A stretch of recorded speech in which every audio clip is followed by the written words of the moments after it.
আসসালামু আলাইকুম সবাইকে। আরও একটা নতুন দিনে নতুন ব্লগে আপনাদের সবাইকে ওয়েলকাম করছি। আশা করি যে যেখানে আছেন ভালো আছেন, সুস্থ আছেন। আলহামদুলিল্লাহ আমরাও ভালো আছি। আর এখন ভালো থাকাটাই সবচাইতে ইম্পর্ট্যান্ট, কারণ এই সিচুয়েশনে দিন দিন দেশের অবস্থা খারাপ হচ্ছে, মানুষ অসুস্থ হচ্ছে। আর তার মাঝে যে আমরা ভালো আছি, এটা আল্লাহর অনেক বড় আশীর্বাদ। যাই হোক, আরও একটা নতুন দিন শুরু করলাম। সকাল সকাল ঘুম থেকে উঠে চা বানিয়ে চা খেয়ে নিলাম। তারপর কাজে নেমে যাব। আচ্ছা, হচ্ছে আয়েশের বাবা অফিসে যাবে, তার জন্য নাস্তা রেডি করা। আমি অলরেডি চুলায় ভাত বসিয়ে দিয়েছি অফিসে দেওয়ার জন্য দুপুরে। আর হচ্ছে রুটি তাও দিয়েছি। রুটি গতকাল রাতে বানিয়ে রেখেছিলাম ফ্রিজে, সেটা নামিয়ে এখন তাওয়াতে দিয়েছি। রুটি যখন তখন বানিয়ে দেওয়াটা টাফ হয়ে যায়, কারণ সকালে ঘুম থেকে উঠে এমনিতেই দেখা যায় তাড়াহুড়োর মধ্যে একটা করি তো আরেকটা হয় না। তো এই জন্য রাতে বানিয়ে রাখি রুটি, সকালে তাই দেই, তাহলে মানে সহজ হয়ে যায় ব্যাপারটা আর কি। আর এতদিন জ্যাম কম ছিল রাস্তায়, ও অফিসের জন্য 9টায় বের হয়েছে। তো গতকাল থেকে নাকি শুনতেছি যে রাস্তায় জ্যাম বেড়ে গেছে ঢাকায়। তো এখন আবার সেই আগের মতো 8টায় বের হবে, আমাকে উঠতে হবে 7টায়। তো যাই হোক, আমি এদিকে রুটি ভেজে নিলাম, আর সাথে ডিম পোস্ট করে দিচ্ছি। আর ডিম পোস্টটা সে সাধারণত অলিভ অয়েল দিয়েই খায়, সেজন্য ডিম পোস্ট করে নিয়েছি। অলিভ অয়েল দিয়ে ডিম পোস্ট বা রান্না করা আমার কেন জানি কেমন ভালো লাগে না। কেমন একটা অলিভ অয়েলের এক্সট্রা একটা ফ্লেভার থাকে না, এই ফ্লেভারটা আমার ভালো লাগে না। এই অভ্যাস নাই তো। আবার যে খায় তার কাছে ভালো লাগে, রেগুলার যারা খায়। তো আমি এদিকে ডিম পোস্ট করলাম। ডিমের উপর আবার গোলমরিচের গুঁড়ো পছন্দ করে, তো গোলমরিচের গুঁড়ো দিয়ে দেব, এই আর কি। প্রতিদিন সকালে সেম কাজ, রুটি তাওয়াও রুটি, সবজি বা যা থাকে তা দিয়ে নাস্তা, তারপর লাঞ্চের জন্য ভাত বা অন্যান্য কোনো আইটেম থাকলে সেটা। প্রতিদিন আমাদের মেয়েদের একই কাজ করতে হয়। আমিও একই কাজ করি। মাঝে মাঝে তো বিরক্ত লাগে, এই সকালে ঘুম থেকে উঠে যে শুরু করি, আবার রাত পর্যন্ত সেমভাবে লাইফটা চলছে এখন। আর এই করোনার জন্য বাইরেও যেতে পারছি না। লাইফে এন্টারটেনমেন্ট বলতে কিছুই নেই এখন। না ঘুরতে যেতে পারি, না রিলেটিভসদের বাসায় যেতে পারি।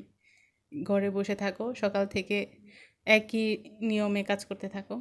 এই বোরিং লাইফ হয়ে গেছে এখন। তো আমি এদিকে ওর নাস্তা সাজিয়ে নিলাম, নাস্তা খাবে। যদিও আমি প্লেটে 3টা রুটি রাখছি, সে সাধারণত 3টা রুটি খায় না, 2টা রুটি খাবে, আরেকটা রুটি থাকবে, পরে আমি খেয়ে নেব। আয়াস এখনও ঘুমোচ্ছে। তা আয়াস যদি একটু বেশি টাইম ঘুমায়, তাহলে আমি আয়াসের বাবাকে অফিসে দিয়ে, মানে অফিসের জন্য বের করে দিয়ে তারপর আমি একটু রেস্ট নিতে পারি। কিন্তু সাধারণত এটা হয় না, ও 8:30 9টার মধ্যে উঠে যায়। তো দেখা যায় যে আমি আর শুতে পারি না। নাস্তা দিয়ে আমি তার লাঞ্চ বক্স রেডি করে নিচ্ছি। ভিডিওতে লাঞ্চ বক্সটা অনেক বড় দেখাচ্ছে, বাট বাটিগুলো এত ছোট ছোট। আমি মাঝে মাঝে ওকে জিজ্ঞেস করি যে এই ছোট্ট বাটির ভাতে কি হয় বা খাবারে কি হয়, বলে যে হ্যাঁ এটাতেই হয়। আমার মনে হয় যে এত অল্প, একদম পিচ্ছি পিচ্ছি খেলনার মতো মনে হয়।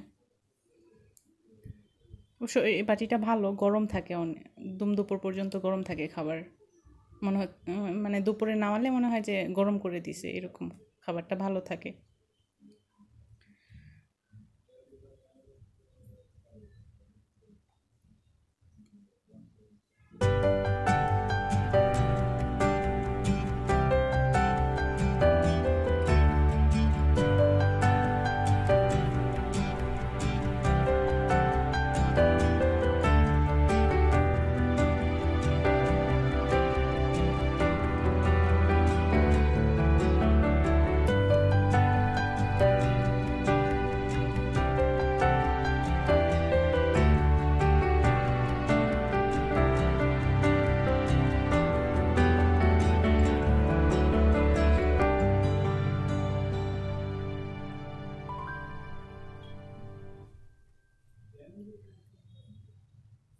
যে আয়েশের বাবা চলে যাওয়ার পর আয়েশ ঘুম থেকে উঠে গেল, তারপর আয়েশকে ফ্রেশ করালাম, নাস্তা করালাম, আমি নিজে নাস্তা করলাম, তারপর একটু রেস্ট নিলাম মা ছেলে। আয়েশ কার্টুন দেখলো, আমি বসেছিলাম মোবাইল টিপাটিপি করতেছিলাম। এভাবে একটু রেস্ট নিয়ে খালা আসলো, খালা এসে পেঁয়াজ টেয়াজ কেটে দিল, রেডি করে দিল। তারপর আমি রান্না টান্না প্রায় শেষ করে ফেলেছি, বাকি ছিল শুধু একটা সবজি। রান্না করার পরে মনে হয়েছে যে আরে আমি তো ভিডিও করেই নাই, নতুন নতুন ভিডিও করতেছি, তো খুব এক্সাইটেড থাকি। তো যাই হোক, রান্না প্রায় শেষ। একটা এই সবজি ছিল, তারপর নিলাম সবজি, গুছিয়ে গাছিয়ে সাজিয়ে নিলাম যে আচ্ছা সবজিটা রান্না করি ভিডিওতে। সবজি তো বাচ্চারাও রান্না করতে পারে আমি জানি, সো এটা দেখানোর কিছু নাই, বা আমার এই সবজি রান্না থেকে কে কী শিখবে আমি জানি না, কারণ এটা সবাই পারে।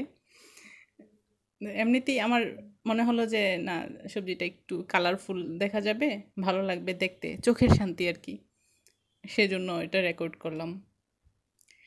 তো এখানে আমি পেঁয়াজ কাঁচামরিচ দিয়ে দিলাম, একটু আদা রসুনের পেস্টও দিলাম, পেস্ট দিয়ে পেঁয়াজটা নরম হয়ে আসলে তারপর সবজিগুলা দিয়ে দিলাম। ও আচ্ছা, একটা কথা, সেটা হচ্ছে যে আমার শাশুড়ি বলেন যে তরকারি যেমন রান্নার উপর টেস্ট ডিপেন্ড করে, তেমন আবার কাটার উপর টেস্ট ডিপেন্ড করে। প্রত্যেকটা সবজি এক সাইজের হতে হবে, দেখতে সুন্দর লাগবে, টেস্টও নাকি বেড়ে যায়। তো এক সাইজের করে কি কাটা আদৌ পসিবল? হ্যাঁ, ওনারা পারে, বাট আমি পারি না। ওনারা করে করে অভ্যাস হয়ে গেছে, সেজন্য পারে। আর আগে মানুষ অনেক যত্ন সহকারে রান্না করতো, যেটাই রান্না করতো যত্ন সহকারে রান্না করতো। তো দেখা যায় যে একটা সবজির সাথে আরেকটা সবজি কাটা একদম মিল থাকতো, দেখতেও সুন্দর লাগতো। এখন তো আমরা বিজি, কতক্ষণে রান্না শেষ করে রান্নাঘর থেকে বের হব, রান্নাঘরে গরম, তারপর আমাদের আবার মোবাইল আছে, ফেসবুক আছে, ইউটিউব আছে, কত কিছু নিয়ে আমরা বিজি থাকি। তো রান্নাটা তো আমরা ঠেকায় পড়ে করি, সেজন্য ওই আগে আমাদের মা খালা শাশুড়িদের মতো তো সুন্দর করে সময় নিয়ে কাটতে পারিও না। যাই হোক, আমি সবজিগুলো ঢেলে দিলাম। ওই সবজিতে আমি তো আদা রসুনের পেস্ট দিয়েছি, আর হলুদ ফাঁকি দিয়েছি, আর হচ্ছে এটাকে কি বলে, জিরা না, মনে আসতেছে না, সরি, জিরা, আর একটা হচ্ছে, আচ্ছা যাই হোক, আমার ওটা মনে নাই, ওই টি পাউডার যেন, ওইটা দিলাম। তারপর আমি কিন্তু আজকে লাল মরিচ ইউজ করি নাই, আমি কাঁচামরিচ দিয়েছি শুধু। তো সবজি সাধারণত এই সবজিটা মূলত সবাই কাঁচামরিচ দিয়ে রান্না করে মনে হয়। তো আমি সবজি রান্না করার সময়, যেহেতু আমি পরে ভয়েস দিচ্ছি, তো একটা কথা বলি যে আমি এই সবজিটার সাথে ডাল দিতে চেয়েছিলাম। আমার বোনের বাসায় একদিন আমি খেয়েছি যে এই সবজিটার সাথে মসুর ডাল অ্যাড করে, তাহলে জিনিসটা আরও অনেক গ্রেভি হয় এবং খেতেও টেস্ট হয়। তো আমি ডাল কিন্তু রেডি করে রাখছি একটা বাটিতে ছোট, কিন্তু রান্না করার সময় ওই ডালটা আমার অ্যাড করতে মনে ছিল না। যাই হোক, ডাল রান্না শেষে আমার মনে হচ্ছে মা আমি তো ডাল দিই নাই। তো তারপরেও ডাল ছাড়াও ভালোই হয়েছে রান্না, খারাপ হয় নাই।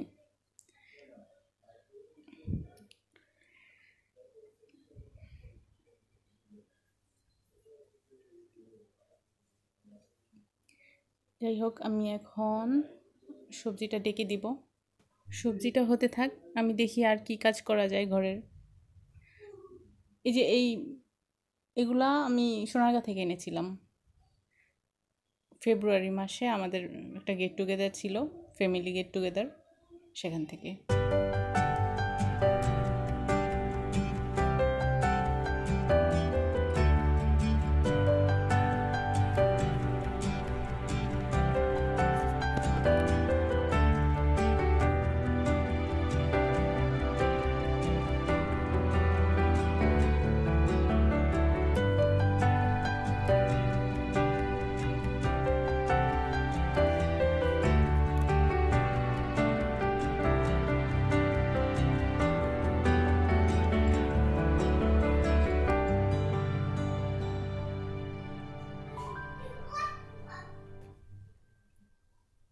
তো আমি ওইগুলো লাগিয়ে নিলাম,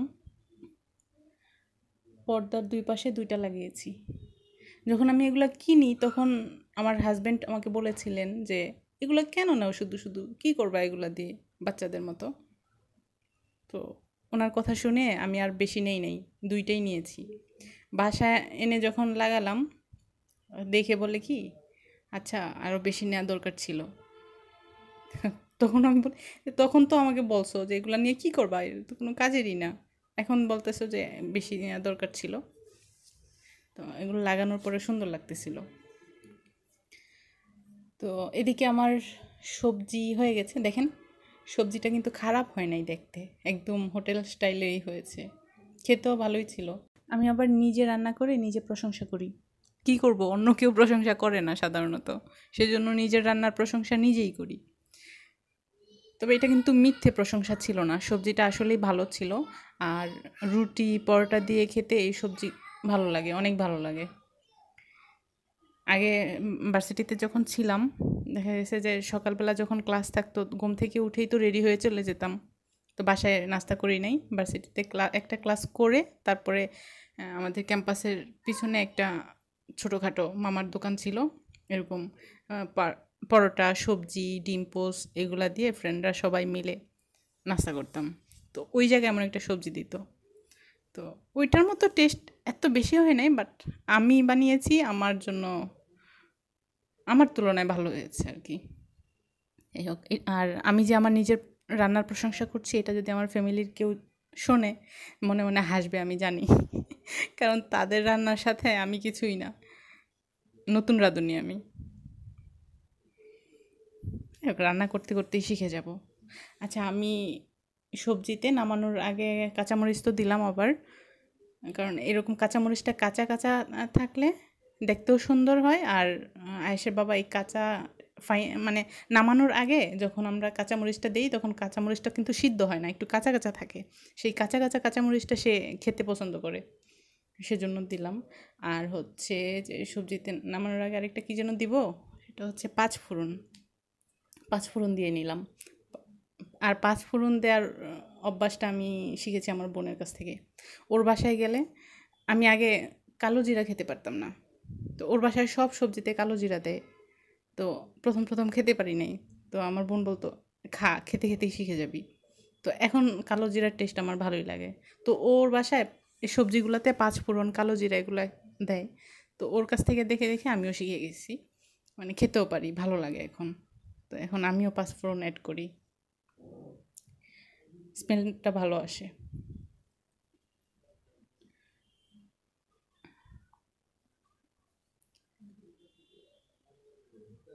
আর এখন হচ্ছে বিকালবেলা, আমি রান্না শেষ করে আয়েশকে গোসল করিয়ে আমি নিজে গোসল করে লাঞ্চ করে তারপর রেস্ট নিয়ে এখন বিকালবেলা আমি আয়েশকে অ্যাপল কেটে দিয়েছি। মজার ব্যাপার শেয়ার করি, গতকালকে আমি আয়েশের বাবাকে বলতেছিলাম যে এই করোনার কারণে রোজার ঈদেও খুব বোরিং কাটছে, তো কুরবানির ঈদেও খুব বোরিং কাটবে, কারণ কোথাও যাওয়া হবে না, ঘরে বসে বসে বোরিং ঈদ হবে। তো সে ঠান্ডা মেজাজে আমাকে বলতেছিল চলো কক্সবাজার যাই। তো আমি রীতিমতো অবাক হয়ে গেলাম, ভূতের মুখে রাম নাম, কক্সবাজার যাবে বলতেছে। আমি বলছি সিরিয়াসলি যাবা? বলে যে হ্যাঁ যাওয়া তো দরকার। বলছি দরকার মানে? বলে যে ওই যে নিউজে দেখতেছি না যে সমুদ্র সৈকতে স্বর্ণের জিনিসপত্র বেশি আসতেছে, তো তুমি কিছু স্বর্ণ নিয়ে নিলা, অর্নামেন্টস বানাতে পারবা, তো সেটার জন্য তো যাওয়া দরকার, চলো যাই। হাস্যকর। আচ্ছা যাই হোক, আজকের জন্য এখানেই, আল্লাহ হাফেজ, সবাই ভালো থাকবেন, টাটা।